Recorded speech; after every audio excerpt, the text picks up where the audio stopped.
Hello students, welcome to academic success point. आज हम discuss करेंगे बीएड फाइनल के एग्ज़ाम जो जून 2024 में होंगे और आपका जो एग्ज़ाम है वो 7 जून का होगा। पहला पेपर से स्टार्ट न करके यूनिवर्सिटी द्वारा डेट शीट में बीएड फाइनल के जो सेकंड पेपर है वहाँ से है learning and teaching. Learning and teaching 80 number का आपका पेपर है। 80 में से क्वेश्चन नंबर 1 कंपलसरी होगा, जिसमें 4 ऑप्शन आएंगे। आपको चारों ऑप्शन करने हैं, ए बी सी डी। इसके बाद यूनिट 1, सेकंड, थर्ड, फोर्थ पर यूनिट से आपको एक क्वेश्चन करना है, यानी कि 8 क्वेश्चन होंगे और उसमें से आपने यूनिट वाइज 4 क्वेश्चन करने हैं। क्वेश्चन नंबर 1 को प्रत्येक स्टूडेंट लास्ट क्वेश्चन के रूप में करेगा। पेपर की स्टार्टिंग आपको जो क्वेश्चन 16 नंबर का सबसे बढ़िया याद है, बिल्कुल टिप्स पर याद है, आप उसे क्वेश्चन नंबर 1 के रूप में लिखेंगे। उसके बाद जो सेकंड है, फिर थर्ड, फिर फोर्थ और अंत में ओनली 1 पेज जो 4 नंबर का क्वेश्चन लिखेंगे, आप केवल 1 पेज पर ही लिखेंगे दोनों तरफ से। इसके अलावा ज़्यादा मत लिखना, जिससे आपका टाइम ख़राब होगा। इस चीज़ का ध्यान रखें। काफ़ी स्टूडेंट क्या करते हैं कि 16 नंबर की तरह ही 4 नंबर के क्वेश्चन को लिख देते हैं। बच्चे इस बात का विशेष ध्यान रखें। यूनिट 1 का सबसे इम्पोर्टेंट क्वेश्चन एनसीएफ राष्ट्रीय पाठ्यक्रम 2005। पाठ्यक्रम क्या है?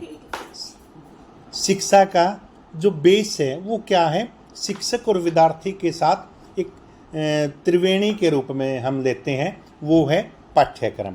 तो पाठ्यक्रम की क्या विशेषताएं, मैंने अपने YouTube चैनल पर इस क्वेश्चन को डाला हुआ है और प्रत्येक स्टूडेंट वहां से उस क्वेश्चन की PDF डाउनलोड करके वो सेम क्वेश्चन आपने, यदि एनसीएफ 2005 आता है तो वो सेम का सेम ऐसे ही आप लोगों ने लिखना है। इसके बाद सेकंड क्वेश्चन है meaning, principle, importance, benefit, types of assessment, अर्थात आंकलन का अर्थ क्या है, उसके सिद्धांत, महत्व, विशेषता, लाभ। इसमें बच्चों ने इसके जो सिद्धांत हैं और इसके जो प्रकार हैं, इनके ऊपर विशेष रूप से वो फोकस करेंगे। तीसरा है ब्लूम टेक्नोलॉजी, अर्थात आंकलन के क्षेत्र में ब्लूम का क्या योगदान है।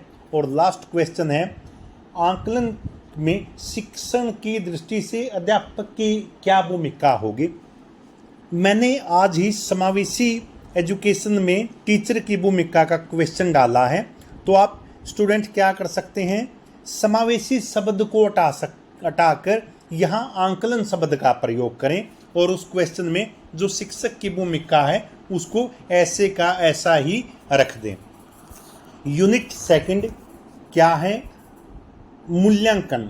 मूल्यांकन का अर्थ, मूल्यांकन के प्रकार, मूल्यांकन की विशेषताएं, महत्व, लाभ, गुण और मूल्यांकन के उपकरण, कितने प्रकार के इसके उपकरण हैं। ये क्वेश्चन नंबर 1 में मैंने 2 क्वेश्चनों को ऐड किया है, मूल्यांकन एवं मूल्यांकन उपकरण।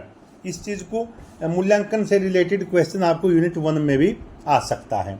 इसके बाद है सेकंड है निर्माणात्मक तथा संकलनात्मक मूल्यांकन का अर्थ, विशेषता, महत्व। तीसरा गुणात्मक तथा परिणात्मक मूल्यांकन। और उसके बाद है अवलोकन, निरीक्षण का अर्थ, उसके साधन, विशेषता और निरीक्षण में ही संचित अभिलेख पत्र की क्या भूमिका होगी। तो ये क्वेश्चन है यूनिट सेकंड के। इसके बाद यूनिट थर्ड आ गई। इसमें सबसे इम्पोर्टेंट क्या है? ग्रेडिंग सेमेस्टर, ऑनलाइन परीक्षा प्रणाली, पर्सन बैंक और ओपन बुक एजुकेशन सिस्टम, इनमें से एक आएगा। ग्रेडिंग पूछे, सेमेस्टर पूछे, ऑनलाइन पूछे, पर्सन बैंक या खुली पुस्तक, एक 16 नंबर का क्वेश्चन आपको अवश्य मिलेगा। इसमें दूसरा है निदानात्मक तथा उपचारणात्मक परीक्षण पर नोट।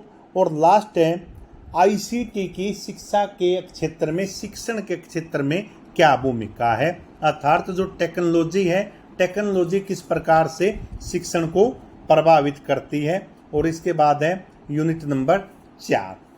ये मोस्ट इम्पोर्टेंट यूनिट है और कई बार मीन मीडियम मोड के सवाल आ जाते हैं और बीएड करने वाले 80% बच्चों को वो सवाल नहीं आते। तो यहाँ पर जो क्वेश्चन मैंने दिए हुए हैं, कोई भी बच्चा इन क्वेश्चन को ड्रॉप आउट नहीं करेगा, इनमें से कम नहीं करेगा, सभी प्रश्न याद होंगे यूनिट 4 के, तब आपको एक प्रश्न मिलेगा। अदरवाइज आप, क्योंकि अगर मेन मीडियम मोड का सवाल पूछ लिया तो आपके सामने प्रॉब्लम क्रिएट हो जाएगी। इसलिए इसमें क्या है, सांख्यिकी का अर्थ, महत्व, विशेषता, लाभ और किस प्रकार से कार्य करती है। सेकंड है सामान्य प्राकृत वक्र, एनपीसी, ये मोस्ट इम्पोर्टेंट क्वेश्चन है, बहुत बार ये CRSU ने पूछा है, इस बार भी इस क्वेश्चन की बहुत अधिक पॉसिबिलिटी रहेगी। मापन का अर्थ, उसके तत्व, विशेषता और उसके स्तर क्या हैं। फिर इसके बाद सेंट्रल टेंडेंसी अर्थात केंद्रीय प्रवृत्ति का अर्थ, इसके कौन से सूत्र इसमें हम प्रयोग करते हैं, इसके क्या फीचर्स हैं, ये किस प्रकार से शिक्षण को प्रभावित करती है। और लास्ट क्वेश्चन के रूप में हम कर सकते हैं सहज संबंध, गुणात्मक पर नोट लिखते हुए कोटि विधि में जो स्पिरमैन ने कोटि विधि दी है उसका एनालिसिस। बच्चे सबसे पहले स्टूडेंट ने क्या करना है, जब आपको क्वेश्चन पेपर टीचर द्वारा दे दिया जाएगा एग्जाम टाइम में, हिंदी और इंग्लिश दोनों भाषाओं में आप क्वेश्चन को पढ़ेंगे और यदि हिंदी और इंग्लिश में आपको डिफरेंस नज़र आता है किसी क्वेश्चन में, तो जो इंग्लिश के अंदर दिया है उसको एक्यूरेट माना जाता है। हिंदी में मिस टाइमिंग हो सकती है, शब्द लिखने में दिक्कत आ सकती है, तो इंग्लिश के क्वेश्चन को प्रत्येक स्टूडेंट ने पढ़ना, चाहे वो हिंदी मीडियम का क्यों न हो। और जो ये दिया गया है ये आप सिलेबस कवर किया है मैंने। बहुत से बच्चे क्या करेंगे, इनमें से एक 2 प्रश्न याद करेंगे, तो आपका आप सिलेबस बाकी रह गया, तब आपको प्रॉब्लम आएगी। लेकिन जिन बच्चों के ये सभी प्रश्न याद होंगे वो निश्चित होकर फुल कॉन्फिडेंस से एग्जाम के अंदर जाए, आपको इसमें से 70% फाइनल पेपर के अंदर अवश्य मिलेगा।